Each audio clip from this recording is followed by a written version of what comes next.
নমস্কার, আমোদরিয়া নিউজে আপনাদের সকলকে স্বাগত। আমি আবৃত্তি হাজির হয়েছি বেশ কিছু গুরুত্বপূর্ণ খবর নিয়ে। সৈফ ক্রমশ সুস্থ হচ্ছেন, ধরা পড়ল এক সন্দেহভাজন। চিত্র তারকা সৈফ আলী খানের উপরে হামলার ঘটনায় এক সন্দেহভাজনকে গ্রেপ্তার করেছে মুম্বই পুলিশ। শুক্রবার মুম্বই পুলিশ বান্দ্রা স্টেশন থেকে তাকে ধরেছে। সিসিটিভি ফুটেজের সূত্রে তাকে ধরা হয়েছে। সৈফ আলী খান এখন অনেকটাই সুস্থ বলে হাসপাতাল সূত্রে জানানো হয়েছে। আসছি পরবর্তী খবরে। সিকিম দার্জিলিং সংযুক্তির কথা ভিত্তিহীন, হাস্যকর বললেন বিজেপি নেতা।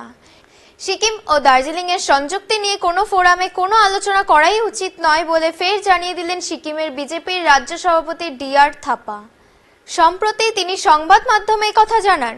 ডি.আর. থাপা যা বলেছেন তার মানে দাঁড়ায় এরকম, এই ধরনের ভিত্তিহীন অযৌক্তিক বিষয় নিয়ে আলোচনার কোনো জায়গাই নেই। তিনি মনে করেন কোনো ফোরামে এটা নিয়ে কথা বলা উচিত নয়।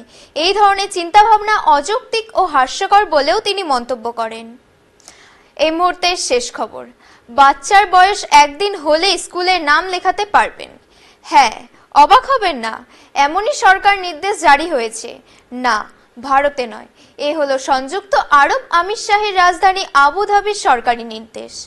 Abu Dhabi department of knowledge and education শুক্রবার এক নির্দেশে জানিয়ে দিয়েছে, এখন থেকে সেখানে কোনো শিশুর বয়স একদিন হলেই নার্সারি স্কুলে নাম লেখানো যাবে।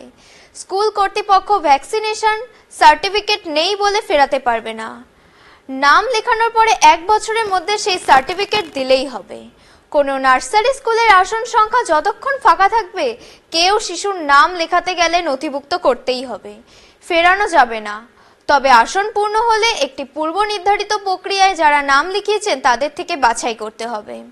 একদিনে শিশুর নাম লেখানোর পরে নির্দিষ্ট সময় সে ওই স্কুলে যাতায়াত শুরু করবে। এতে শিশুটিকে ভর্তি করানোর জন্য কোনো দুশ্চিন্তা বা ছোটাছুটি করতে হবে না। আবুধাবির সরকারি কর্তারা জানান, প্রতিটি শিশুর ভর্তি ও একেবারে শৈশব থেকে শিক্ষা নিশ্চিত করতে এই নির্দেশ জারি হয়েছে। আজ এখানেই শেষ করছি, সবাইকে ধন্যবাদ।